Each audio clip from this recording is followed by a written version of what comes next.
두려워하리요. 여호와는 내 생명의 능력이시니 내가 누구를 무서워하리요. 내가 여호와께 바라는 한 가지 일, 그것을 구하리니 곧 내가 내 평생에 여호와의 집에 살면서 여호와의 아름다움을 바라보며 그의 성전에서 사모하는 그것이라.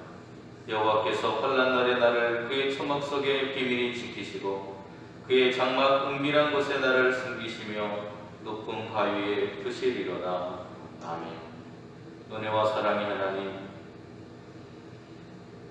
어렵고 힘든 상황 속에서도 우리의 삶을 지키시고 보호하신 하나님, 이 시간 각 가정에서 비대면으로 하나님 앞에 예배하는 사랑하는 백성들을 기억하여 주시고 그들의 심령 속에 성령의 은총으로 덧입혀 주시고 함께해 주셔서 하나님의 위로와 평강으로 또 하나님을 바라보는 그 믿음으로 오늘도 하나님께 영광 돌리는 삶을 살아가는 저희들이 될 수 있도록 인도하여 주시옵소서. 이 예배 속에 함께해 주시고 예배를 통해 하나님이 기뻐하시는 그런 예배가 될 수 있도록 은총으로 성령으로 인도하여 주시옵소서. 그래서 예수님의 이름으로 기도드립니다. 아멘.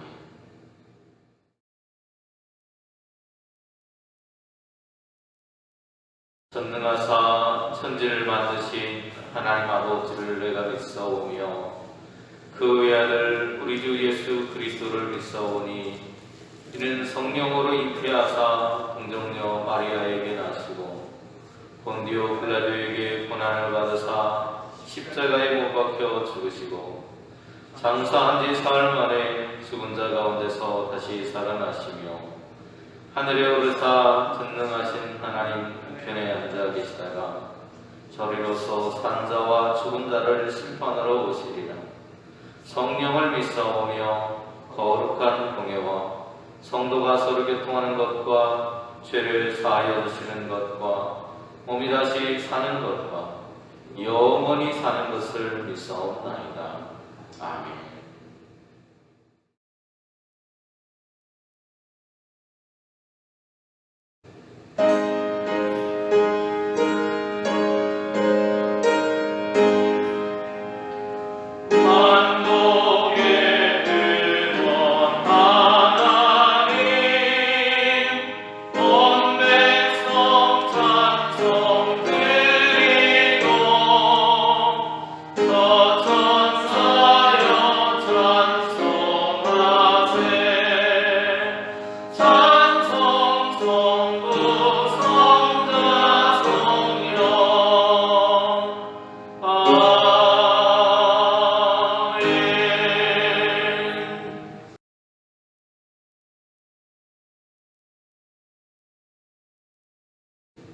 거룩하다 거룩하다 거룩하다 주 하나님 곧 전능하신 이여 전에도 계셨고 이제도 계시고 장차 오실 이시라.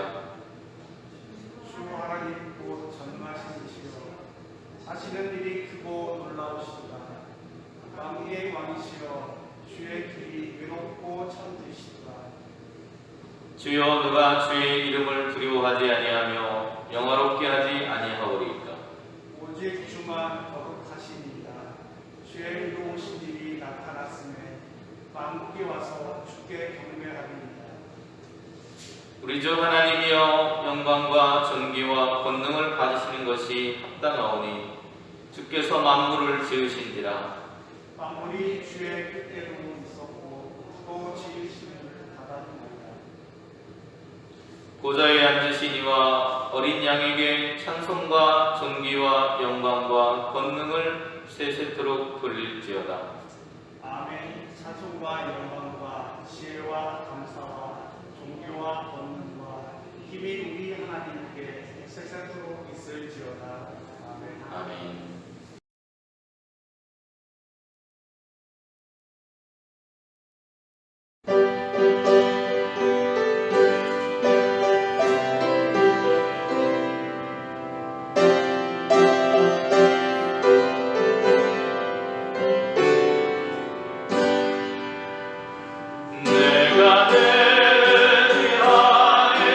예수 나의 상처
언제나 우리와 함께 하시는 주님, 코로나 바이러스가 우리의 삶을 강타하고 우수한 생명을 앗아가며 불안과 공포를 낳았지만 우리는 여전히 우리의 삶의 주인이 되시고 우리와 함께 하시는 주님을 신뢰하며 주님 앞에 무릎을 꿇습니다. 우리를 건강하게 붙잡아 주시되 그 어느 때보다 신중하고 겸허하고 성찰해야 할 교회의 자세를 잃지 않게 하옵소서. 바이러스에 취약한 분들과 가난한 사람들과 이웃을 위하여 자신을 내어주셨던 주님처럼 교회가 먼저 세상과 어떻게 소통하고 사역해야 할지를 진지하게 묻고 깨닫는 시간이 되게 하옵소서. 예수 그리스도의 이름으로 기도드립니다. 아멘.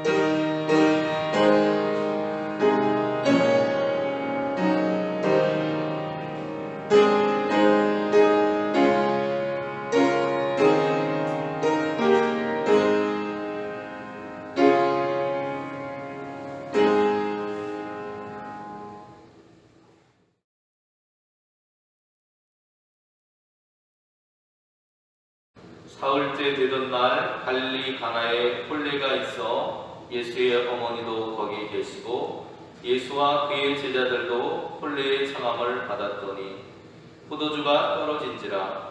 예수의 어머니가 예수에게 이르되 저들에게 포도주가 없다 하니 예수께서 이르시되 여자여 나와 무슨 상관이 있나이까.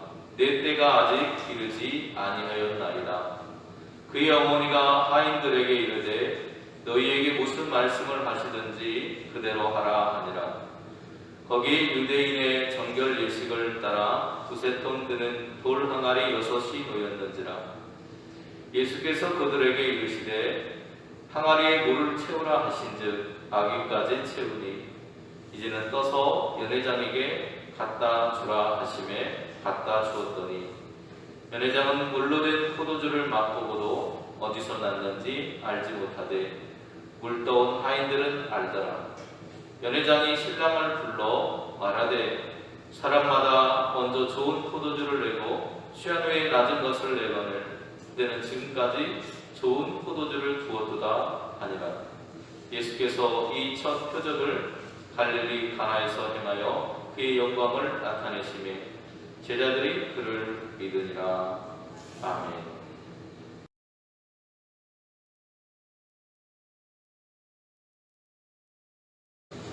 주도 평안하셨습니까?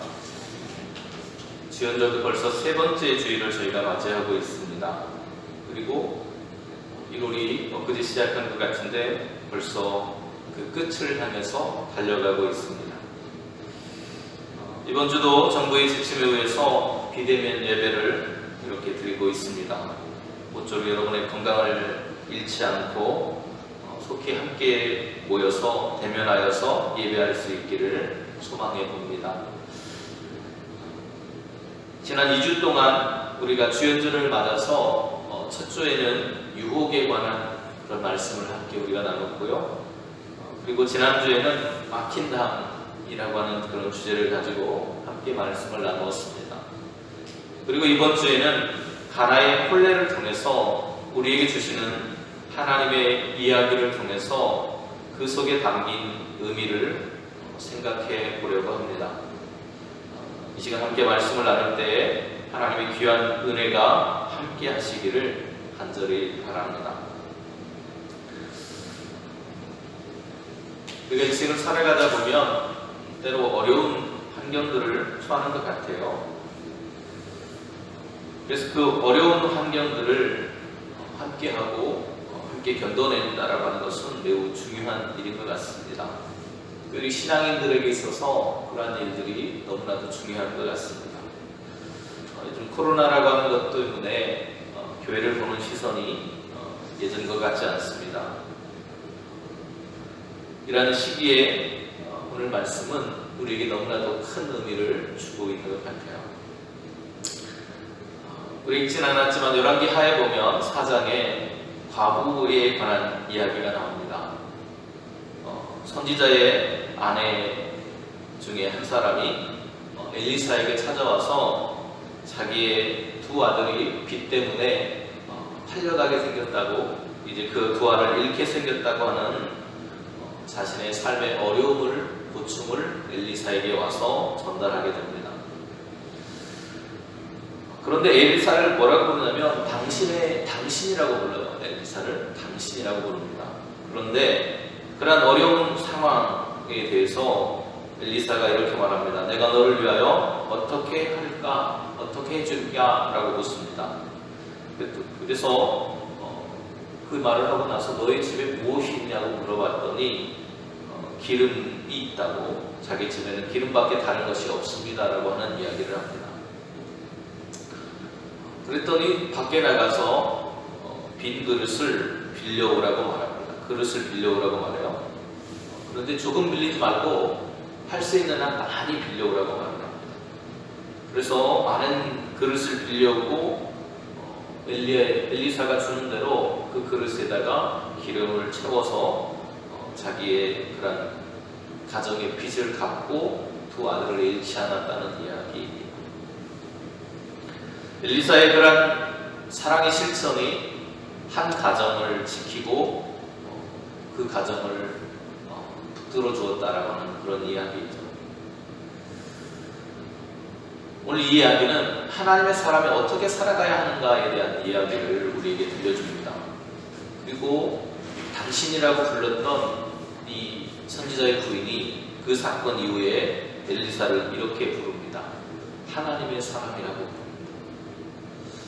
오늘 우리가 하나님의 사람으로서 우리의 이웃들과 함께 어려운 환경과 삶을 돌아보며 살아가야 된다라고 하는 것을 우리에게 보여주는 이야기라고 우리는 알 수 있을 것 같습니다. 다시 본문으로 돌아와서요. 오늘 본문의 이야기는 갈릴리 가나라고 하는 곳에서 열린 결혼식의 장면입니다. 이 결혼식이라고 하는 단어를 보면 가무스라고 하는 그런 단어가 쓰였습니다. 이 가무스라고 하는 단어는 결혼식이라고 하는 그 자체를 말하기도 하고, 또 그 결혼식을 할 때 이 유대인들의 그런 전통을 보면 잔치를 벌이게 되는데 그 결혼식을 위한 잔치, 이것을 가리켜서 가무스라고 말을 하기도 합니다.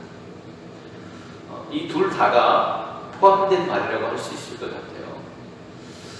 그런데 그 사건이 벌어지고 있는 장소가 어디냐면 갈릴리 가나라고 표현되고 있습니다. 갈릴리는 유대 땅에서 가장 무시받고 천대받는 사람들이 살아가고 있는 땅. 그래서 마치 이방인들이 사는 땅과 같이 이곳의 사람들은 무시받고 천대받는 사람들, 가난한 사람들이 주로 살아가던 삶의 현장이었습니다. 유대 땅에서도 변방과 같은 이 갈릴리 지역, 그것도 가나라고 하는 곳이라고 말하고 있죠. 가나라고 하는 말은 갈대라고 하는 그런 뜻을 가지고 있어요. 그래서 연약함을 상징합니다. 세상적인 것이 고립되고 황폐해져 버린 그런 땅이라고 하는 그런 뜻을 가지고 있어요. 그런 사람이라고 하는 말도 될 것입니다. 그러기에 오늘 갈릴리 가나에서 결혼식이 열렸다라고 하는 그 사건 자체만으로도 굉장히 큰 의미가 있다고 할 수 있을 것 같아요. 그런데 그 결혼식장에 예수님의 어머니와 예수님께서 그리고 그 제자들이 함께 결혼식에 초대받아서 참석하고 있었습니다. 유대인들의 결혼식은 우리같이 그냥 30분 만에 뚝딱 하고 끝나는 그런 결혼식이 아니에요. 이 사람들은 보통 일주일 정도 시간을 두고 그 시간 속에서 사람들과 함께 잔치를 벌이면서 이렇게 예배를 드리는 모습을, 결혼식을 하는 그런 모습을 볼 수가 있습니다. 그래서 일주일 정도의 그런 시간 속에서 이들이 드리고 있는 예식이라고 할 수 있어요. 유대인들의 전통에 따르면 전통 혼례 때 이들은 시편의 찬송을 부르고 함께 포도주를 마시면서 그 시간들을 축하하면서 지내는 전통이 있었습니다. 그런데 오늘 본문이 시작하면서 뭐라고 말하고 있냐면 사흘째 되던 날 이렇게 표현하고 있습니다. 그러면 아직 잔치가 다 끝난 것이 아니고 이제 잔치가 막 무르익고 있는 그런 시간이라고 하는 것을 우리가 알 수 있습니다. 그런데 그 무르익고 있는 시간에 포도주가 떨어진 거예요. 여러분, 잔치에 술이 떨어지면 그 잔치는 망한 겁니다. 왜냐하면 흥이 깨지고 사람들의 그런 먹고 즐기는 그런 즐거움이 사라지기 때문에 이 잔치에 머물러 있으려고 하지 않고 잔치가 잔치답지 못하게 되는 것입니다. 유대 사회에서 특별히 중요한 그런 하나의 문화가 있는데 그것은 손님을 접대하는 문화입니다. 손님을 접대하는 것이 소홀하게 되면 그 사람은 사회적으로 굉장히 비난을 받게 되어 있습니다. 그리고 굉장히 수치스러운 일을 해한 것처럼 사람들에게 그렇게 여겨졌어요. 지금 상황을 보면 이 잔치의 주인은 커다란 수치를 당할 순간에 놓여 있는 겁니다. 그런데 그 소식을 예수의 어머니가 들었습니다. 그리고 가봤더니 포도주가 떨어졌다는 거예요. 그런데 재밌는 것은 그 포도주가 떨어졌으면 누구에게 말해야 될까요? 주인에게 가서 빨리 포도주가 떨어졌으니까 포도주를 사오라든지 어떻게 하라고 얘기를 해줘야 됩니다. 그런데 예수의 어머니가 예수님께 와서 포도주가 떨어졌다고 얘기를 하고 있어요. 포도주가 떨어졌으면 주인에게 가서 이야기해야 하지, 아들에게 와가지고 포도주가 떨어졌다고 하는 것은 무슨 경우인지 이해할 수 없는 대목이라고 할 수 있습니다. 분명한 이유는 알 수 없지만 예수의 어머니는 예수가 그 문제를 해결할 것이라고 하는 그런 믿음이 있었던 것 같습니다. 그에 대한 확신이 가득한 모습이었어요. 그래서 그것을 아들에게 와서 이 집에 포도주가 떨어졌다고 말합니다. 그런데 예수님의 말씀은, 답변은 더욱더 우리를 당혹스럽게 만듭니다. 이렇게 말해요. 여자여, 나와 무슨 상관이 있나이까? 내 때가 아직 이르지 아니하니. 예수님의 말은 어쩌면 합당한 말일 수도 있을 것 같아요. 왜냐면 내가 주인도 아닌데 왜 내가 이 포도주가 떨어진 것에 대해서 책임을 져야 되냐라고 이렇게 해석을 할 수도 있을 것 같습니다. 이것은 주인의 문제지 나의 문제가 아니라고 생각한다면, 그들의 아픔이나 그들의 상황에 대해서 내가 외면한다면 당연한 답변일 것입니다. 그런데 그 뒤에 이어지는 말이 조금 꺼림칙합니다. 뜬금없이 내가 때가 아직 이르지 아니했다라고 말을 해요. 잔치하면 생각나는 것이 예수님과 제자들이 했던 최후의 만찬, 그냥 저녁 식사의 자리죠. 예수님은 제자들을 향해서 잔을 들어서 이렇게 말씀합니다. 이것은 너희를 위해서 흘리는 나의 언약의 피다. 받아서 마시라. 이렇게 말하죠.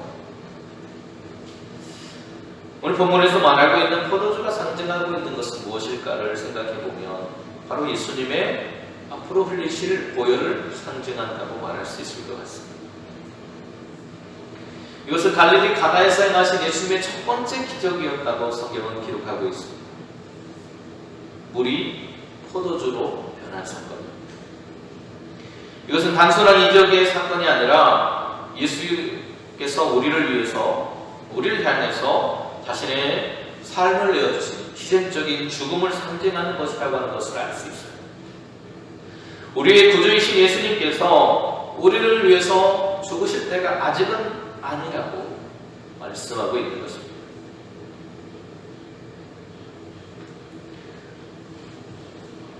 그리고 이것은 그들의 그런 결혼 문화하고 관계가 있는데요.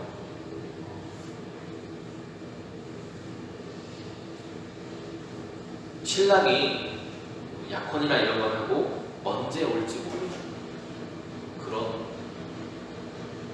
그들의 결혼 문화하고도 연관이 있다고 말할 수 있습니다. 다시 말하면 예수님께서 신랑된 그런 모습으로 그 자리에 서 계시다라고 하는 것으로도 해석을 할 수 있습니다. 그리고 그 밑에 이어져 나오는 이야기가 정결예식이라고 하는 것과 돌 항아리가 나오고 있습니다. 우리 흔히 어떤 기적이라고 하는 기적적인 사건이 일어나는 것은 언제 일어나는 것인가요? 기적이라고 하는 것은 어쩌면 하나님의 역사인 것입니다. 그리고 그 하나님의 역사를 믿음으로 받아들이는 사람들이 있을 때 그 기적은 일어납니다. 예수님의 어머니는 하인들에게 이렇게 말합니다. 그가 무슨 말씀을 하시든지 그대로 해라. 그리고 나서 그 뒤에 갑자기 정결 예식에 대한 이야기가 나옵니다. 유대인의 정결 예식을 따라서 두세 통 드는 돌 항아리 6개가 놓여져 있습니다.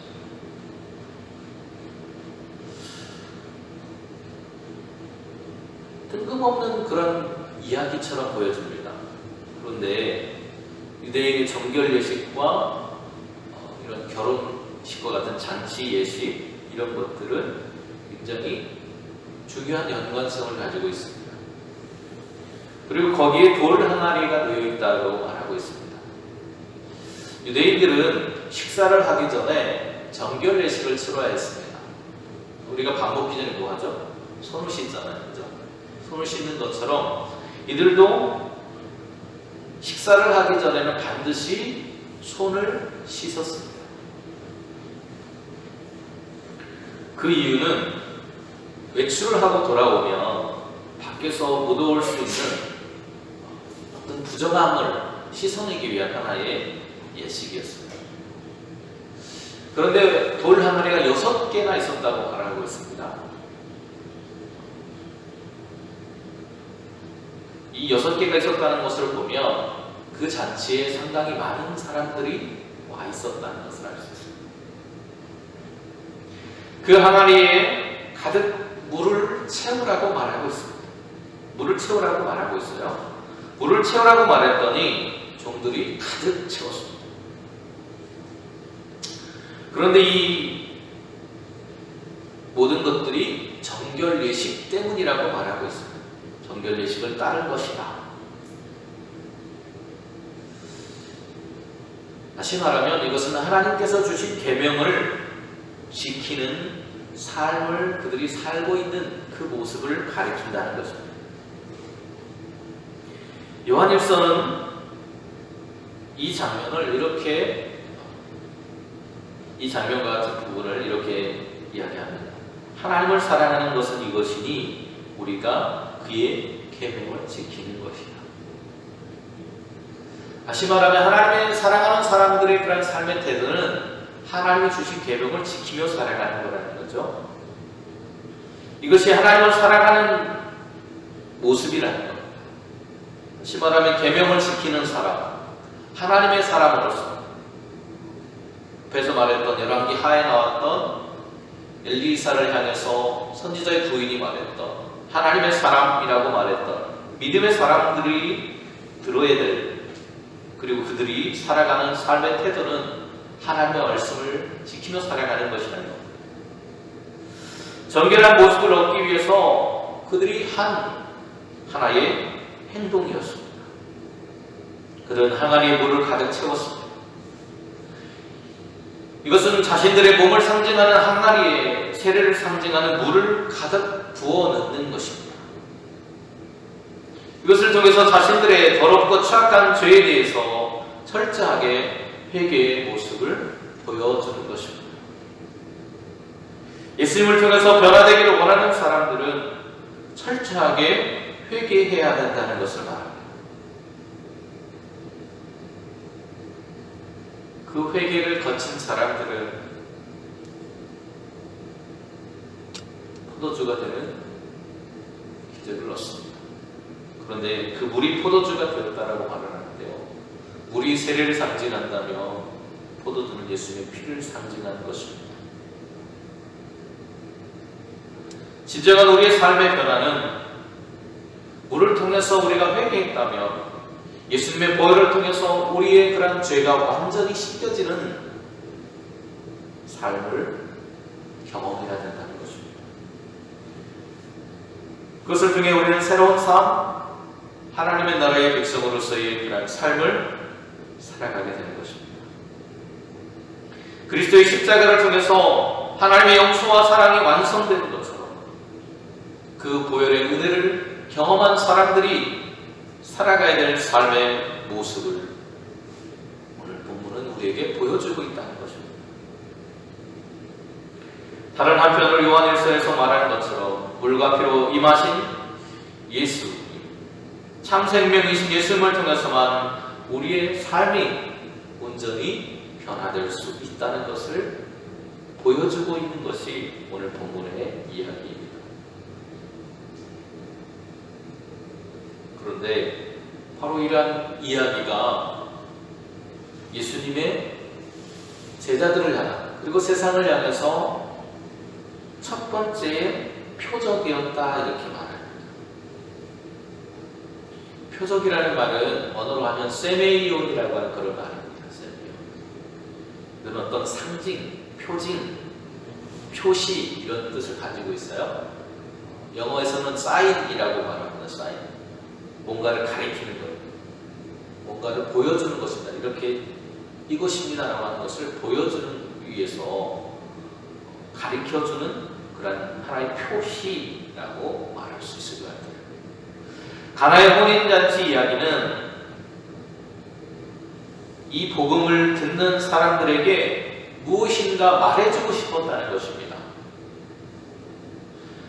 그것을 바라보라고 이야기하고 있는 것입니다. 그런데 우리는 때로 그 표적에만 심취해버립니다.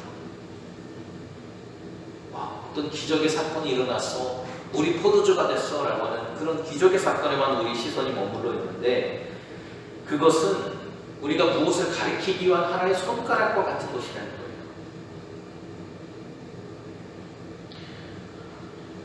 우리가 가리키는 손가락만을 바라보는 것이 아니라 그 손가락 끝이 가리키고 있는 그곳을 바라보라고 말하는 것이죠.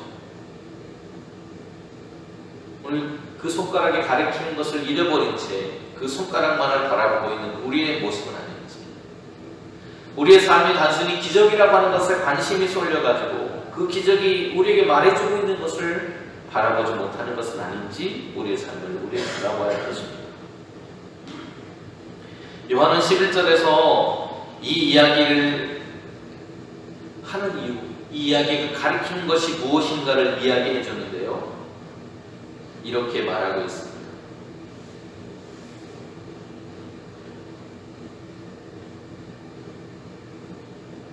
그의 영광을 나타내시며 제자들이 그를 믿으니라. 이 사건을 바라보고 제자들이 예수님을 믿었다라고 말하고 있습니다. 그들은 물이 포도주가 되는 그 사건을 통해서 예수님이 누구신가를 알게 되었다는 것입니다. 단순히 인생의 문제만을 해결해주는 분이라고 하는 것을 바라본 것이 아니라 기적을 만들어내실 수 있는 그분에 대해서 그분이 누구이신지 바라보게 되었다는 거예요.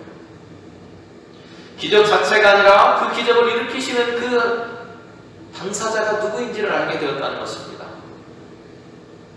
요한일서는 그들이 믿은 예수를 이렇게 말하고 있습니다. 요한일서 1장에 보면 5장 1절에 보면 이렇게 말합니다. 예수께서 그리스도임을 믿는 자마다 하나님께로부터 난 자니. 그리스도가 누구라고 말하고 있어요? 예수님 누구라고 말하고 있습니까? 그리스도라고 하는 이야기를 하고 있어요. 우리를 구원하실 분이라고 하는 것입니다. 그리고 2절에서 이렇게 말합니다. 우리가 하나님을 사랑하고 그의 계명을 지킬 때에 이로써 우리가 하나님의 자녀를 사랑하는 줄을 아느니라. 그분은 하나님의 자녀라고 말합니다. 또 4절과 5절에서는 이렇게 말합니다. 승리는 이것이니 우리의 믿음이니라. 예수께서 하나님의 아들이심을 믿는 자가 아니면 세상을 이기는 자가 누구냐라고 합니다. 계속해서 이야기합니다. 그분은 하나님의 아들입니다. 그분은 우리를 구원하실 분입니다. 그분은 우리의 하나님이십니다. 10절에서도 말합니다. 하나님의 아들을 믿는 자는 자기 안에 증거를 가지고 있다. 그분이 하나님의 아들이라는 얘기를 하고 있죠. 또 11절과 12절에서도 이렇게 말합니다. 또 증거는 이것이니 우리에게 영생을 주신 것과 이 생명이 그의 아들 안에 있는 그것이라. 아들이 있는 자에게는 생명이 있고 하나님의 아들이 없는 자에게는 생명이 없느니라. 예수님이 누구이신지 그들은 분명히 알게 되었습니다. 우리 포도주가 변하는 그 사건을 바라보면서 그분이 바로 영생이신 분이고 우리에게 생명을 주실 수 있는 분이고 우리의 삶을 변화시킬 수 있는 하나님이심을 그들은 목격한 것입니다. 가나의 혼인잔치는 우리에게 오신 그분이 누구이신지를 분명히 우리에게 보여줍니다. 예수 그리스도께서 하나님의 아들이십니다. 이것을 보여주기 위한 손가락, 표적이 바로 가나의 혼인 이야기라고 말하고 있습니다. 우리에게 삶의 필요를 채워주시고 우리의 삶을 변화시키시는 하나님의 아들이 바로 예수 그리스도, 우리의 삶에 나타나셨습니다. 우리를 구원하시고 우리에게 생명 주시기 위해서 우리의 구원자로 우리에게 나타나셨습니다. 바로 그것을 기억하는 시간이 바로 이 주연절의 절기입니다. 하나님의 아들이신 예수 그리스도를 믿는 믿음 안에서 그들은 새로운 삶을 살 수 있음을 경험하게 된 것입니다. 그리고 그 사랑을 실천해야 된다는 것입니다.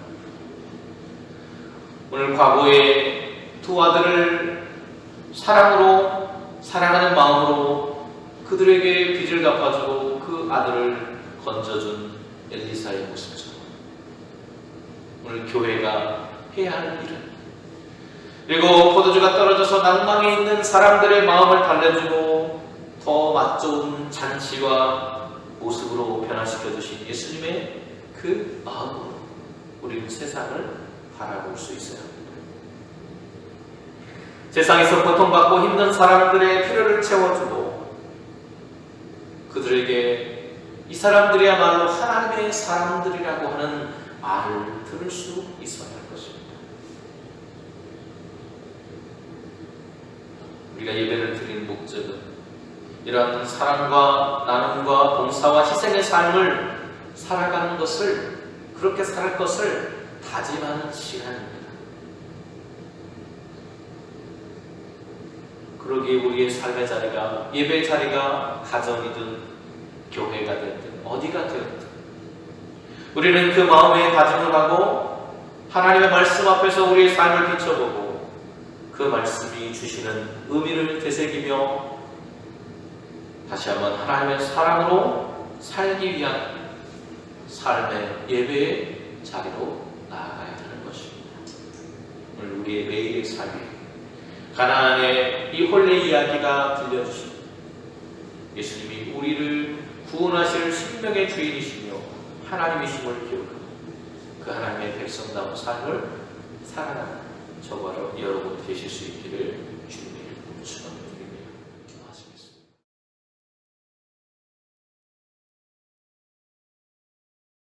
내려오신 하나님 감사합니다. 오늘도 우리에게 말씀을 주셨고 그 말씀을 통해 우리의 삶이 주님을 닮아가는 삶이 되어야 하며 또 주님이 누구신지 분명히 깨달아야 함을 다시 한번 바라보는 시간이 되었습니다. 가나의 혼인잔치가 주님이 누구신지를 알게 했고 그를 믿음으로 우리의 삶이 변화되어서 그분의 믿는 사람, 하나님의 사람답게 살아가는 우리의 인생의 길을 깨닫게 하는 것을 기억하고 날마다 하나님의 사람으로 세상을 바라보고 그들과 함께 우리의 마음과 물질과 삶을 나누는 교회가 될 수 있도록 하나님 우리의 길을 인도하여 주시옵소서. 그래서 예수님의 이름으로 기도드립니다. 아멘.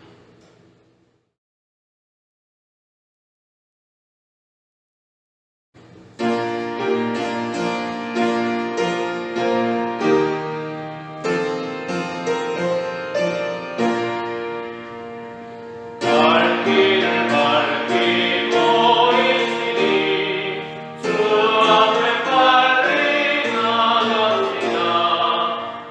우리를 찾는 구주 예수 또 돌아가시네. 배 아팠은 우리 영혼은 기뻐 뛰며 주를 보겠네. 하늘에 계신 주 예수를 영원히 섬기리. 우리를 보라하시는 말 기쁘게 외쳐 순종한 새 구주를 믿기 잊지 말고 속속히 나가세. 배 아팠은 우리 영혼에 기뻐 뛰며 주를 보겠네. 하늘에 계신 주 예수를 영원히 섬기리. 주 오늘 여기 계시오니 나와서 주의 말씀 듣세. 듣기도 하며 생각하니 잠들을 새로다. 배 아팠은 우리 영혼에 기뻐 뛰며 주를 보겠네. 하늘에 계신 주 예수를 영원히 섬기리.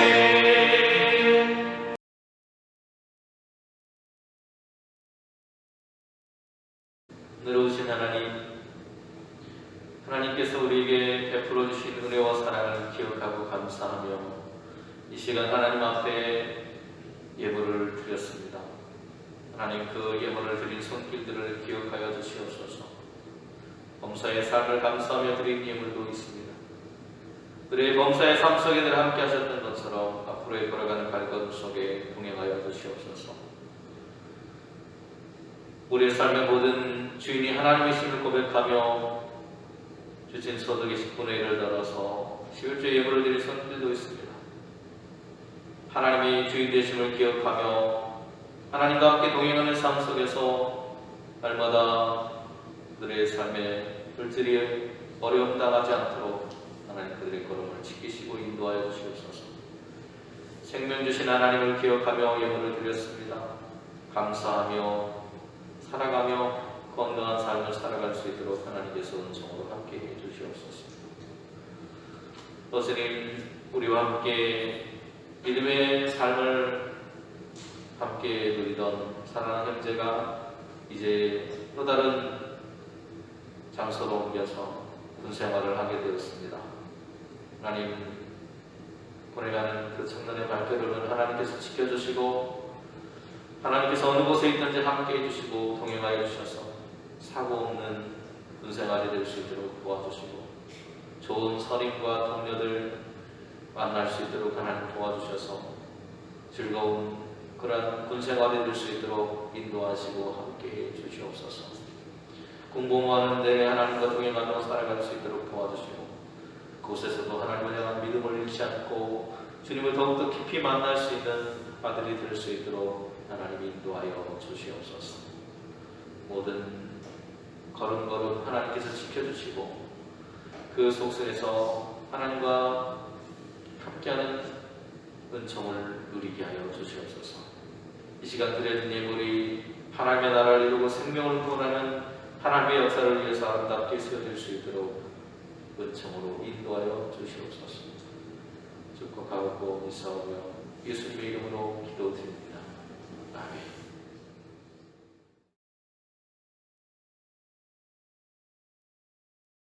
우리를 구원하실 구주로